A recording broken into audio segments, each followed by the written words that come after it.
Então, saindo, continuando aqui, né, o que é que nós vamos ter no próximo slide, né? Então, a gente vai ter exatamente uma explicação, né, mais profunda sobre a questão de separação, né, pelas membranas, tá?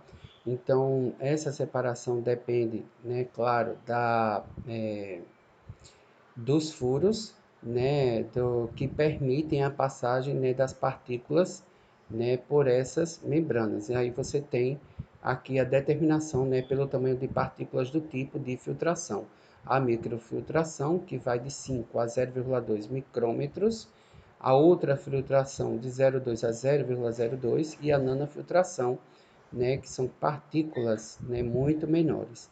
E no final você tem o que? A osmose, né, inversas, né, que é só para pequenas, né, moléculas. E como é que acontece esse processo, né? É exatamente, né, da forma que está aqui, né? Você tem a alimentação, o fluxo segue esse sentido, e aqui você tem as membranas, né? E aí você tem a retirada, né, do permeado, que é permeado pelo que passa, né, pelas membranas, é retirado aqui pelas laterais, né? E o final, né, o que é concentrado passa, certo? Então essa forma de filtração, né? Então, ó, separar o material fibroso, né, auxiliar na clarificação e eliminar a carga microbiana, aumento a qualidade microbiológica do suco permeado, né, ser substituído, né, pode substituir a pasteurização. A membrana permite a passagem apenas de água pura, né, retém todos os íons e demais componentes do suco, concentrando, né, o produto, tá? Geralmente, o pré-tratamento enzimático está associado à separação por membrana para facilitar a permeação e aumentar a eficiência e o rendimento do processo. É aquela questão, né? Quando a gente separa, usa, né, as enzimas, a gente tem uma quebra na estrutura das pectinas, como já tinha falado a vocês, e isso aumenta o rendimento, porque existe muita substância ainda que estão presa, né, nessa parte da fruta, na pectina, que pode ser retirada, né, pelo processo de enzimático, tá? Então, seguindo aqui, a gente tem o equipamento que eu queria mostrar para vocês, né? Aqui são os clarificadores, né? Então, esse daqui é um clarificador para suco, né, de frutas e vinho, né? Tá aqui a denominação dele, Floatway Ace 2500, né? E o que que acontece, né? Vamos explicar para vocês o mecanismo, né, de separação, né, o que que esse produto faz. Então, vem a alimentação aqui na parte superior, né, do equipamento. Então, esse equipamento, né, ele vai começar a rodar, né, por centrifugação, né? Então, essa força centrífuga, o que é que ela vai promover? Ela vai promover, né, a saída, a separação, né, a saída do líquido e o recolhimento da parte sólida, certo? Então, esse é o processo, né, de clarificação nesse tipo de equipamento, tá? E aí a gente tem, né, explicando mais um pouco para vocês essa questão da filtração, né, e desaeração, né? Vamos falar aqui sobre um pouquinho sobre esse processo de desaeração, depois vou dar o exemplo aqui. Então, ó, filtração utiliza a utilização de filtros que auxiliam na etapa de clarificação, e a desaeração é a retirada, né, do excesso de gases do suco, particularmente o oxigênio, a fim de evitar a oxidação do produto, certo? A oxidação do ácido ascórbico, por exemplo, em suco de laranja, né, que pode causar escurecimento, e também ácido ascórbico em outros produtos que podem causar, né, o escurecimento, né? Então a gente pode ter os desaeradores, né? Dois tipos, o de bandeja, né, e o de pulverização. Esse que vocês estão vendo aqui, né, é o de pulverização, né, esse exemplo. Mas existe também o de bandeja, certo? Que é um mecanismo diferente um pouquinho desse que está aqui. Tá? O que os diferencia essencialmente é a forma como a água processada circula através dos equipamentos. No primeiro, ele cai, né, em cascata sobre as bandejas, No segundo, o próprio nome deixa claro, ele é pulverizado, tá? Então, o que é que acontece, né? Então, você tem a saída do produto desaerado aqui por baixo, né? Então, aqui em cima você tem a alimentação do produto, né? Então, o que é que acontece? Aqui é tipo uma válvula que ela vai girando, né? E uma bomba, aqui você tem uma bomba de vácuo, né? E você tem uma temperatura. Então, o que é que vai acontecer? Né? Esse distribuidor giratório vai jogar o produto que está entrando, né, nas paredes como se fosse um funil, né, desse funil, e com a ação do vácuo, né, a ausência de pressão atmosférica, né, e temperatura, né, isso vai promover o que? Uma retirada, né, de oxigênio desse sistema, de gases desse sistema, certo? Então, o suco desaerado vai saindo, né, por essa parte aqui inferior. É um dos processos, né, do que se pode fazer, certo? Aí, ainda falando sobre filtração, né, aqui tem aquela parte lá, é como se fosse um filtro normal, né, aqui de química. Então, aqui a gente tem a suspensão, a gente tem a torta, o meio filtrante, né, então essa torta é a parte que fica embaixo, né, do separador, né, então na filtração a gente conta, né, compete com decantação, né, a centrifugação por prensagem.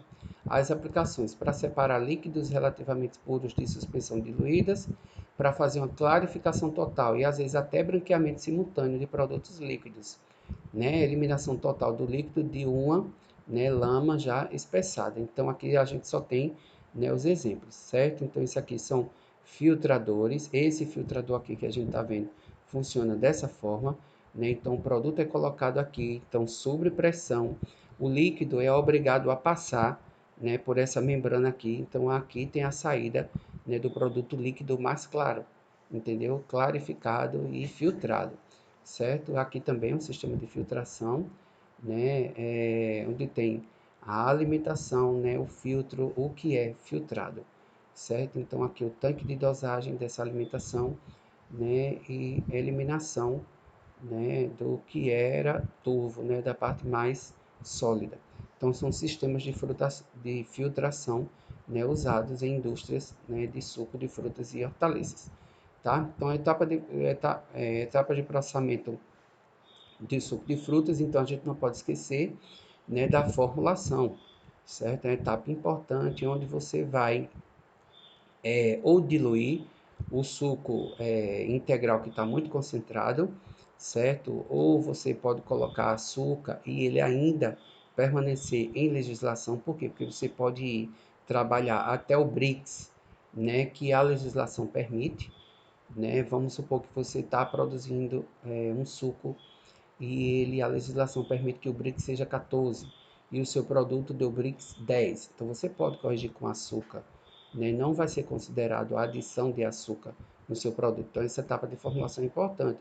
Se for néctar, né, tem é, aquela quantidade de água que você tem que colocar. Não sei se vai colocar aditivos ou não, né? Mas enfim, é nessa etapa de formulação. Isso é feito, né, em misturador vertical, pode ser por aquecimento e aí com a saída de gases aqui na parte superior e já promove a saída de oxigênio, né? Pode sim associar as duas etapas, tá? Porém, a temperatura é crucial, determinante, né, nesse processo, porque ela pode alterar, né, a constituição do produto e mudar as características do seu produto, ok? Então, ó, etapas de processamento de suco de fruta, né, e conservação. Concentração. Gente, que etapa de concentração é essa, né? E como é que se faz essa etapa de concentração? Então, aqui veja exemplos, né? O suco concentrado que está sendo embalado, né, naqueles tambores de 50 quilos, né? Para exportação é dessa forma que fica o suco concentrado, né? Então, ele tem 50% da sua água retirada, né? No mercado a gente tem muito suco concentrado, né? Para ser comercializado. Um exemplo dele é aqueles sucos que começou com tanjal, aí tem o lanjal, maracujal, abacaxizal, limonjal, enfim. Todos são sucos concentrados, né, das respectivas de uva, de caju, de limão, né, você encontra isso aqui no mercado, certo? E tem esses também, né, sucos concentrados, né, aqui no caso de laranja e de uva, que também podem ser encontrados, certo? Geralmente esses sucos são adquiridos por empresas que vão diluir, certo? Diluir e fazer novos produtos, mas para o consumidor final, né, também existe, mas é um pouquinho mais difícil de encontrar. Então, ó, o processo de concentração, né, é a extração da água de constituição do suco, reduzindo sua atividade de água, certo? Que inibe as alterações físicas, químicas e microbiológicas. Então, o método de concentração pode ser usado em evaporadores, que funcionam sobre vácuo a baixa temperatura, de 40 a 85 graus, por até 5 minutos, certo? Então, uma das formas de você eliminar água do sistema é um evaporador, certo? Que quando você coloca num vácuo, ou seja, quando se tem uma ausência de pressão, você pode trabalhar em baixa temperatura, que essa água ela vai sair facilmente do produto, né, devido só a essa diferença de pressão, certo? Aí a gente tem aqui outros exemplos, né, de concentração por evaporação, né? Os componentes básicos de evaporador são os trocadores de calor, né, porque o sistema tem que ter calor, né? O separador para eliminar o vapor do produto concentrado, né? Então esse vapor tem que ser eliminado, e o condensador, quando se opera em pressões reduzidas. Então aqui está um exemplo, né? O que é concentrado vai sair por aqui, o vapor sai por cima, né? A desaeração acontece exatamente nessa parte, e aqui o condensador, certo? O vapor que está entrando, né? E o produto que está sendo alimentado por aqui, tá? Então, aí aqui a gente tem um outro exemplo, né? Uma outra forma que são a evaporação a vácuo. Então, a pressão reduzida na região, certo? Acima do líquido implica um ponto de ebulição mais baixo, certo? Então, as vantagens para isso é que eu não trabalho com a temperatura alta, né? Então, isso impede uma série de reações de escurecimento, caramelização, reação química, bioquímica, que pode acontecer com a temperatura do sistema quando ela é elevada, tá? Então, eu posso aumentar a velocidade de evaporação e torna possível o emprego de sistema de múltiplo efeito, né? Que é exatamente esse sistema que vocês estão vendo aqui, né? Então, o sistema de múltiplo efeito é quando eu vou passando por diferentes condições de pressão e temperatura, né? Então, eu vou trabalhar aqui, no caso desse sistema, com cinco pressões e 5 temperaturas diferentes, né? Então, quando o tempo vai passando, o que é que vai acontecendo? O suco vai perdendo mais água, né? E ele vai sendo submetido a uma nova etapa, né? Uma nova pressão e uma nova temperatura, certo? E qual é a desse sistema aqui, né? Exatamente pela essa diferença de pressão vai formar vai promover aqui na superfície do líquido com o ambiente, né, pressurizado, vai permitir, né, de uma forma bem mais rápida e mais eficiente a saída de água, certo, do sistema, certo? Seria, gente, mais ou menos como uma panela de pressão pressurizada, né, que vai retirando a água, só que com aquecimento bem mais lento, certo? E de uma forma industrial. Então, esse daqui é um sistema, né, onde você começou aqui, ó, sistema com determinada pressão, né, temperatura, né, de 115 graus, certo? Então, aí você vai o que? Baixando, né, a pressão, né, e esse abaixamento de pressão, né, e diminuição de temperatura, você vai o que? Concentrando mais, né, em o suco, certo? Então, esse aqui é um sistema de concentração, tá? Então, você veja as condições do evaporador 1 até as condições do último evaporador, certo? É esse aqui, o sistema de evaporação, tá? Então, ó, aí vem uma etapa importante no processo de fabricação de suco, que é a pasteurização. A pasteurização, né, o tratamento térmico que permite, né, que tem a finalidade de eliminar ou inibir micro-organismos e inativar enzimas. Veja, se as enzimas já foram inativadas anteriormente por algum processo ou pré-processo antes de se fazer o suco, né, então aqui você pode aplicar uma temperatura, né, que seja só o suficiente para a eliminação microbiana. Então você pode trabalhar, nesse binômio, né, tempo-temperatura.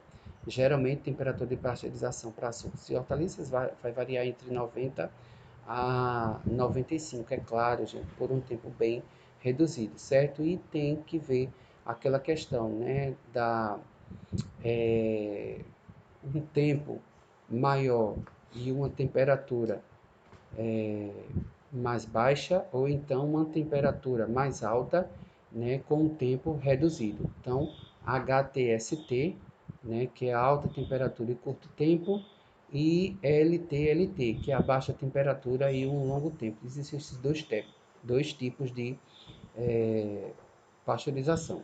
E ainda existe aquele UHT, né, que é esse que a gente encontra no leite, que também pode ser aplicado à fruta, certo? Que são temperaturas ultra altas, né, usando o mínimo de tempo possível. O que é que você precisa saber é se quais dessas condições é mais adequada para o seu produto, certo? E qual que garante, né, uma boa eficiência, né, um resultado final melhor para o seu produto, né? Aquele que vai alterar menos as condições do seu produto.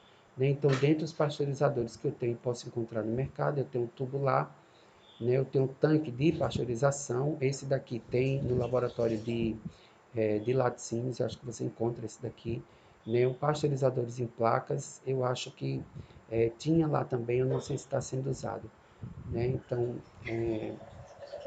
o nosso laboratório ainda não tem, né? Então, quando a gente quer conservar, a gente faz o aquecimento ou usa, né, conservantes ali no laboratório de frutas, certo? Mas geralmente a gente faz a produção a quente, que já dá para a gente, né, uma estabilidade, né, ao nosso produto, né, onde a gente não precisa, né, onde esse aquecimento que a gente faz, ele já tem essa função de pasteurizar, tá? Mas os pasteurizadores que existem para sucos, os comumente que são utilizados são esses aqui, certo?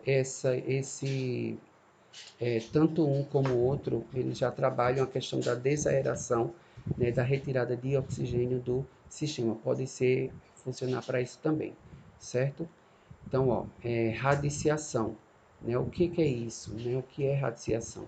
O processo em que se aplica doses médias de radiação, né? Este processo é também chamado de radiopasteurização, pasteurização a frio. Utilização, né?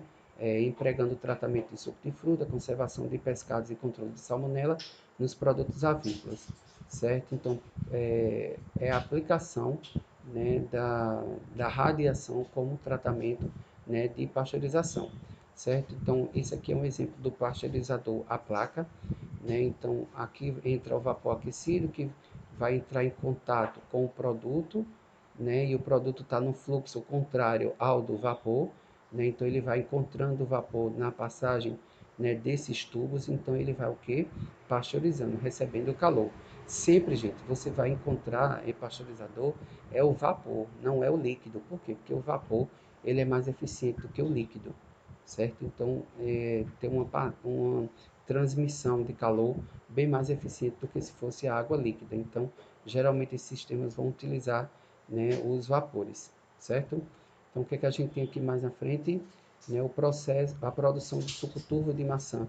Né? Então, aqui tem a planta de processamento do suco turvo de maçã, certo? Então, as maçãs, né, um elevador que leva, aí passa na moagem, aí tem a prensa, né? Essa prensa, ela vai dividir, a prensa daquela forma que a gente viu lá, né? Uma prensa a frio, certo? Ela vai dividir o bagaço e o líquido vai caminhar, certo? Esse líquido caminha por uma tela vibratória, onde vai promover a já um pré-aquecimento para passar pelo processo, né, de separador, né, onde vai separar as partículas ainda sólidas, né, e o suco aqui no final, certo? Então é uma planta, né, que a gente já viu praticamente todas as etapas dela na produção de suco de maçã, certo? Então o suco turvo de maçã ele fica dessa forma, né, onde ele não é clarificado, certo? Então ele não passa por essa etapa aqui, né, de clarificação, ou passa, né, com menos rigor do que se deveria, então dá o produto um pouquinho mais turvo, certo? Então esse produção de suco turvo de maçã, basicamente dois tipos de suco de maçã, o turvo e o clarificado, podendo ser ambos simples ou concentrado. Com a crescente demanda por produto final com mínimos processos e sem adição de aditivos, surge então o suco turvo, certo? Que é exatamente, o pessoal tem buscado muito essa questão da naturalidade, né? E acha que o suco é mais natural. Mas veja que o processo para retirar exatamente essa turva dele é físico, ele não é químico, né? Pode até ser químico com a ação da pectinase, mas não tem praticamente um aditivo químico. Você conta com a ação da enzima para quebrar a pectina, né? Então, se ela for colocada numa concentração, né, adequada, ela vai quebrar só aquela quantidade que você quer que quebre, né, que tem no suco, e isso vai ser eliminado fisicamente porque ele vai condensar, né, vai decantar, né, e essa enzima vai ser retirada. Então, não há processo nenhum, é só realmente por questão, né, da busca por esse produto mais natural, sem muito processo químico, tá? Então, a demanda por produtos naturais e não processados é cada vez maior. Os consumidores, né, atribuem grande importância à qualidade. O suco turvo de maçã, por exemplo, deve ser claro e com turbidez estável. A produção deve ser rápida e contínua para evitar que o produto adquira uma cor marrom. Estas exigências podem ser atendidas usando a combinação de uma prensa de banda seguida por um separador. Tá? Por que o suco de maçã ele tem muita tendência a escurecer? Porque a maçã ele é muito uma fruta que ela tem uma alta quantidade de enzima, né? Então, quando essa enzima entra em contato com o substrato, quando corta a maçã, ela rapidamente escurece. Então, ela tem muito composto fenólico, né? A maçã, então, por exemplo, um tratamento térmico, certo, antes do processamento é adequado para determinados produtos que a gente vai fazer de maçã, porque isso impede o escurecimento, certo? E aí você tem tratamento térmico que você pode dar, o tratamento térmico, né, o branqueamento, você pode usar um agente químico, como ácido cítrico ou o ácido ascórbico também, que impede esse escurecimento, você pode usar sulfito, metabisulfito de sódio, né? Então, são compostos que você pode usar, né, que pode impedir a ação desse escurecimento no processamento de maçã, certo? E aí a gente tem o suco de laranja, os fatores que afetam a qualidade do suco de laranja, é o suco mais comum concentrado, né, no Brasil de produção, o cinturão, né, o cinturão cítrico, né, localizado em São Paulo.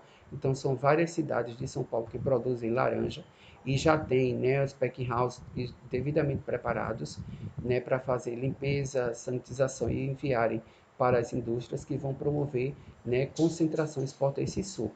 Quem compra suco de laranja é a Europa e Estados Unidos, né, do Brasil.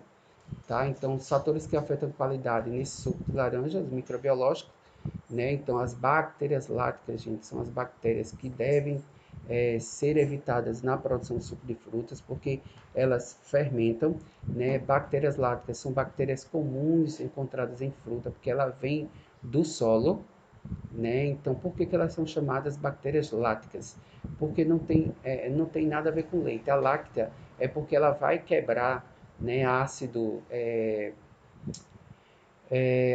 carboxílico, né, em unidades mais simples de ácido butírico, que são aqueles ácidos carboxílico que tem quatro átomos de carbono, né? Então esse ácido butírico ele tem cheiro de queijo estragado, de ranço, né? Então por isso que chama bactérias láticas, porque isso é comum em manteiga e em leite, tá? Mas elas são encontradas em frutas também, promovem a oxidação e a quebra desses diácidos graxos, né? Por exemplo, linolínico, linoleico, ácido caproico, caprílico, que tem em frutas, né? Promovendo a quebra desses ácidos em unidades mais simples, né? E dá aquele cheiro de podre, de queijo podre, né? De ranço, tá? Então tem que essas bactérias também elas produzem, né, o ácido láctico por fermentação, né, CO2 e acetaldeído. Então, tudo isso, né, pode alterar o produto. Às vezes, um suco de fruta, né, embalado que foi armazenado em caixa, ele incha, e aquele incha exatamente devido à ação das bactérias láticas, né, liberando CO2, tá? Fatores enzimáticos, né, pectina metioesterase, que é a PME, certo? Que é exatamente a quebra do grupo metil da pectina, né? Então produz o metanol, que é a liberação, com a liberação do grupo metil da pectina, né? Formando o metanol, né? Pelo álcool que já tem na constituição do produto, e esse metanol é altamente tóxico, né? E não se quer nos produtos, então por isso também que se deve fazer a eliminação da pectina por um agente físico de separação ou de membrana ou a pectinase, né, que vai impedir exatamente que haja essa formação de metanol. Né? Sistema de separação de fases devido à hidrólise do material pectinolítico e celulósico. Né? Então, aqui também é outro problema que pode acontecer, né, devido a um fator enzimático, que é essa separação em fases do produto. Então, isso daqui já tem que ser feito, né, antes de se esperar o resultado lá no armazenamento, certo? Então, ó, fatores físicos e químicos, oxidação da vitamina C, né, e dos compostos aromáticos. Então, isso não pode ocorrer de forma alguma, né, perder a característica, por exemplo, dos compostos bioativos do produto e os aromas muito menos.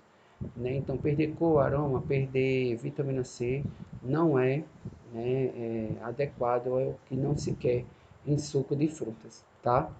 Então, a nossa segunda parte da aula de suco de frutas acaba aqui, né? Eu espero que vocês façam, né, um bom aproveitamento desse material, né, e façam uma boa prova.